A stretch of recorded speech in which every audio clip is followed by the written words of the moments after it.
సుమన్ టీవీలో మీ business promotions కోసం ఈ కింది నెంబర్ను సంప్రదించగలరు.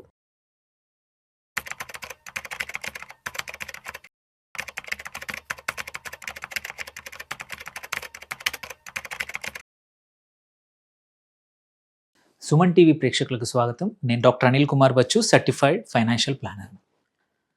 మనకు జనరల్గా హిస్టరీ అనేది అందరికీ ఇష్టం. హిస్టరీ గురించి డిస్కషన్స్ కూడా అందరికీ ఇష్టం. హిస్టరీ ఓన్లీ మన కల్చరల్ హిస్టరీయో లేకపోతే ఇంకొక వేరే హిస్టరీయే కాకుండా మన బడ్జెట్ కూడా, అంటే ఫైనాన్షియల్ మ్యాటర్స్లో కూడా హిస్టారికల్ ఫ్యాక్ట్స్, హిస్టారికల్ సిచ్యువేషన్స్ చాలా ఉన్నాయి. అట్లాంటి ఒక హిస్టరీ నుంచి ఒక ఇంపార్టెంట్ టైంని నేను ప్రజెంట్ చేయబోతూ ఉన్నాను. దాన్నే బ్లాక్ బడ్జెట్ అంటాము.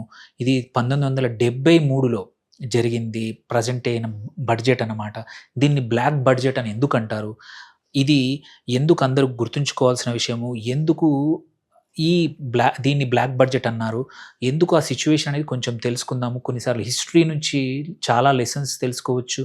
Are history is the reason, ఎందుకంటే ఇవాళ మనం ఇలా ఉన్నాము అంటే కారణం ఏంటంటే హిస్టరీలో ఏం జరిగింది అని అంటాం. సేమ్ వే ఫైనాన్షియల్గా కూడా తీసుకుంటే బడ్జెట్ ఇవాళ ఇలా ఉన్నాయంటే, ఆర్ మన దేశ పరిస్థితులు ఎలా ఉన్నాయంటే 73లో ఎలా ఉండింది, ఎందుకు దాన్ని బ్లాక్ బడ్జెట్ అన్నదో తెలుసుకుందాం ఫస్ట్. సో మనం చూసుకుంటే ఏంటంటే ఈ బ్లాక్ బడ్జెట్ యొక్క హిస్టరీ, దీనివల్ల ఇంపాక్ట్ ఏం జరిగిందో తెలుసుకుంటే, ఇది మామూలుగా 73-74లో సెంట్రల్ గవర్నమెంట్ బడ్జెట్ అనమాట. అది ప్రజెంట్ చేసిన వ్యక్తి ఎవరంటే యశ్వంతరావు చౌహాన్.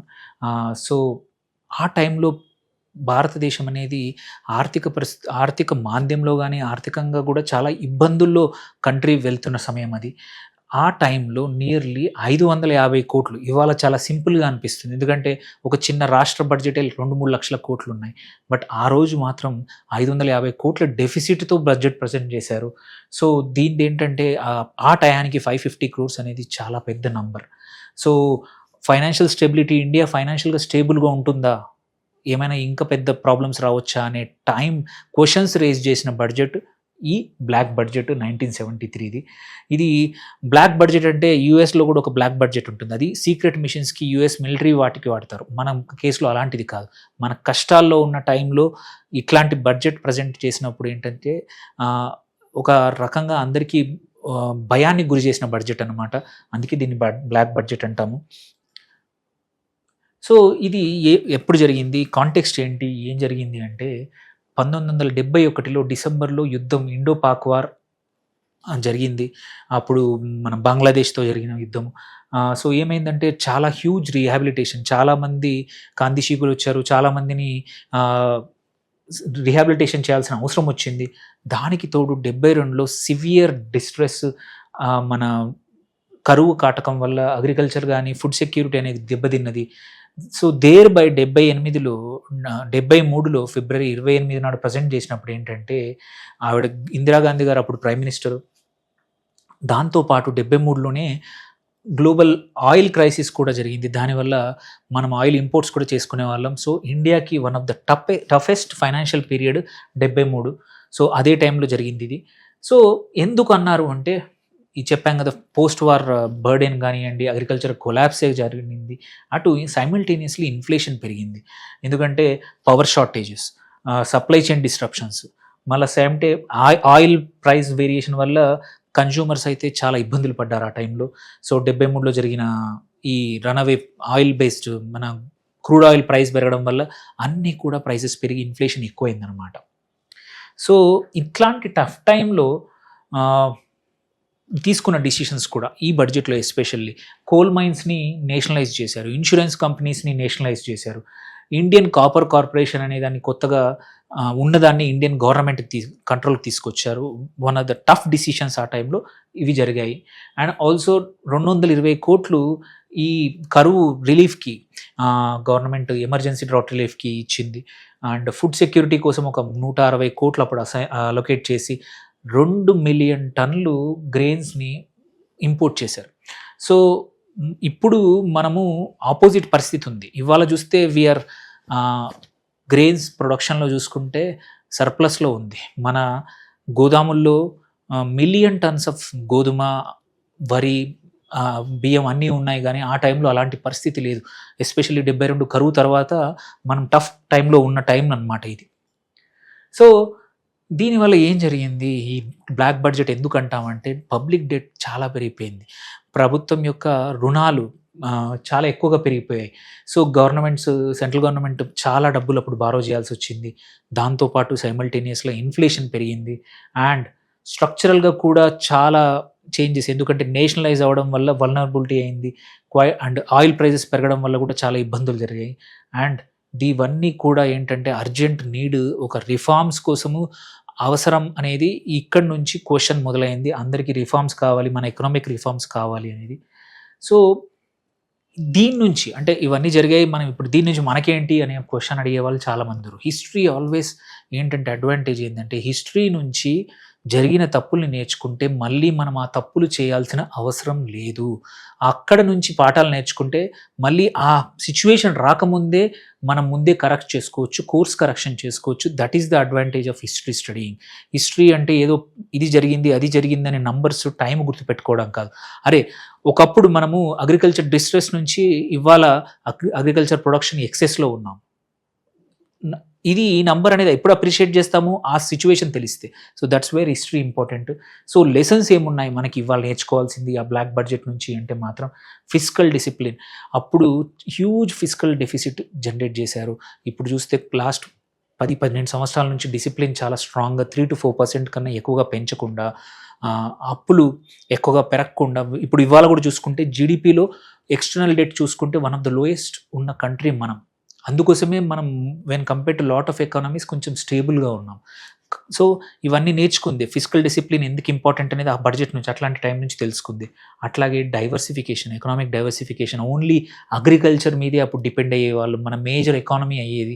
మ్యానుఫ్యాక్చరింగ్ కానీ, ఇండస్ట్రియలైజేషన్ కానీ, సర్వీసెస్ కానీ అవన్నీ చాలా తక్కువగా ఉండేది. మెజారిటీ అగ్రికల్చర్ నుంచి. Now we moved away, we're services economy focused.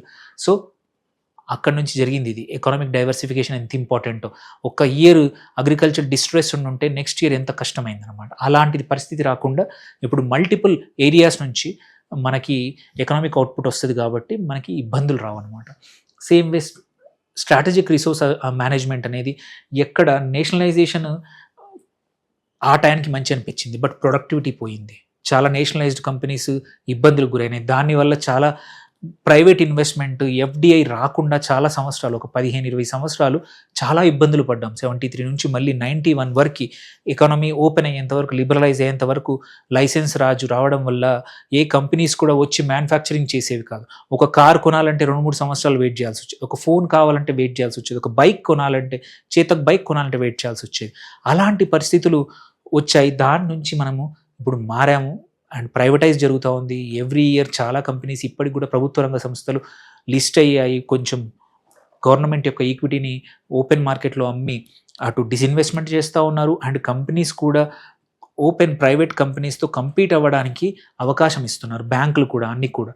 So opposite to nationalisation జరుగుతుంది 91 తర్వాత.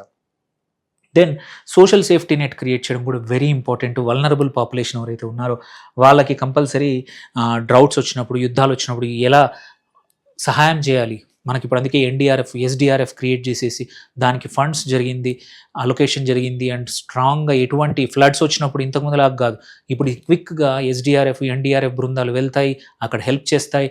కావాల్సిన సప్లైస్ కానీ, హెల్త్ విషయాల్లో కానీ, అన్ని విషయాల్లో కూడా చేసే పరిస్థితులు వచ్చాయి. అది అక్కడి నుంచి నేర్చుకుంది, ఆ టఫ్ టైం నుంచి. And at the same time మనం నేర్చుకోవాల్సింది కాషన్. సో బోల్డ్ యాక్షన్ ఎప్పుడైనా సరే, economic stability is more important than bold actions most of the time. లేకపోతే 10-15 ఏళ్ళు సఫర్ అవుతామని ఈ బ్లాక్ బడ్జెట్ మనకు నేర్పించింది అనమాట. అంటే wrong economic decisions without economic stability గురించి ఆలోచించకుండా తీసుకుంటే ఒక సంవత్సరం కాదు, మల్టిపుల్ సంవత్సరాలు, ఒక మొత్తం జనరేషన్ కూడా ఎఫెక్ట్ అవుతుంది అనేది లెసన్ మనం నేర్చుకోవాల్సిన లెసన్ ఈ బ్లాక్ బడ్జెట్ నుంచి. లాస్ట్గా చూసుకుంటే దాని నుంచి హిస్టారిక్గా చూసుకుంటే 73-74లో ఈ బ్లాక్ బడ్జెట్ వచ్చింది. అక్కడ ఈ మ్యాసివ్ ఫైనాన్షియల్ డెఫిసిట్ ఉన్న బడ్జెట్ తీసుకొచ్చారు. అండ్ 91లో ఇది చేంజ్ అయింది, లిబరలైజేషన్ బడ్జెట్ జరిగింది. మన్మోహన్ సింగ్ అప్పుడు ప్రజెంట్ చేశారు. దాని తర్వాత దీన్ని డ్రీమ్ బడ్జెట్ అంటారు, బట్ 97లో చిదంబరం తీసుకొచ్చిన బడ్జెట్. ఇక్కడ ఏంటంటే ట్యాక్స్ రిలీఫ్, గ్రోత్ స్టిమ్యులస్ కూడా తీసుకొచ్చారు. ఆప్టిమిజం కొంచెం తీసుకొచ్చారు. దెన్ ప్రజెంట్ డేలో చూసుకుంటే modern physical policy, strong physical policy అనేది కంటిన్యూ అవుతుంది. కోవిడ్ వచ్చిన టైంలో కూడా మనం చాలా హ్యూజ్ డీవియేషన్ జరగలేదు. So thanks to current policy మనము ఎందుకంటే ఇవన్నీ కూడా ఈ ఫిజికల్ డెఫిసిట్ ఎందుకు ఇంపార్టెంట్, డిసిప్లిన్ ఎందుకు ఇంపార్టెంట్ అనేది పాస్ట్ నుంచి వచ్చిన లెసన్స్, లెర్నింగ్సే. సో ఇవన్నీ లెసన్స్ ఈ బ్లాక్ బడ్జెట్ ఇచ్చింది. అండ్ మనం చూసుకుంటే ఆ టయానికి 5,550 కోట్లు ఇవాళ చాలా సింపుల్. ఓకే, ఒక చిన్న కంపెనీ, ఒక medium size mid cap company యొక్క నెట్ ప్రాఫిట్స్ కూడా కొన్ని ఈ రేంజ్లో ఉన్నాయి. బట్ 1973లో this is a huge number. Okay, so and also అప్పుడు బికాజ్ యుద్ధం తర్వాత మళ్ళీ అట్లాంటి వాతావరణం ఉంది కాబట్టి ఆ టైంలో 1,600 కోట్ల మనీని డిఫెన్స్కి స్పెండ్ చేశారు విత్ రన్నింగ్ 550 crores ఆఫ్ డెఫిసిట్తో. సో ప్రయారిటీస్ ఎస్, కాకపోతే ఆ టైంకి సిచ్యువేషన్ డిమాండ్ చేసింది అలా. అండ్ మనకు ఇంపార్టెంట్ ఏంటంటే 10 million రిఫ్యూజీస్ బంగ్లాదేశ్ నుంచి వచ్చారు. సో వాళ్ళందరినీ రీహాబిలిటేట్ చేయడం కూడా ఆ టైంలో అవసరం వచ్చింది. అండ్ 220 కోట్లు డ్రౌట్, ఒక సంవత్సరం మొత్తం కరువు రావడం వల్ల గవర్నమెంట్ స్పెండ్ చేయాల్సి వచ్చింది. సో దీని నుంచి నేర్చుకోవాల్సింది చాలా ఉంది. కంక్లూడ్ చేస్తే మాత్రం సో ఒక్కోసారి బోల్డ్ డిసిషన్ తీసుకోవాల్సి వస్తుంది, but at the same time కొంచెం ప్రూడెంట్గా ఆలోచించాలి. ఎకనామిక్ స్టెబిలిటీ గురించి కూడా అనేది ఈ బడ్జెట్ నుంచి మనం నేర్చుకున్నాము. అండ్ రెసిలియన్స్, రెస్పాన్సిబిలిటీ ఎప్పుడు తప్పద్దు. And at the same time ఫ్యూచర్కి తగ్గట్టు అడాప్టివ్గా గవర్నెన్స్ ఉండాలి. సో బ్లాక్ బడ్జెట్ అనేది ఏదో జస్ట్ ఒక ఫ్యాక్ట్ కాదు. ఆ డిసిషన్, ఆ సంవత్సరంలో వచ్చిన బడ్జెట్, అప్పుడు తీసుకున్న డిసిషన్స్ అనేది మనకు ఒక లెసన్స్ లాగా ఫ్యూచర్ జనరేషన్స్కి ఓకే ఇట్లాంటివి చేస్తే ఇలాంటి తప్పులు జరగచ్చు, దాని యొక్క పర్యవసనాలు ఒక 10-15 సంవత్సరాల వరకు కూడా నెక్స్ట్ జనరేషన్ అనుభవిస్తుందని తెలుస్తుంది. సో అందుకే ఇది బ్లాక్ బడ్జెట్ గురించి. Thank you for watching. ఏమైనా క్వశ్చన్స్ ఉంటే పోస్ట్ చేయండి. Signing off doctor Anil Kumar Bachu.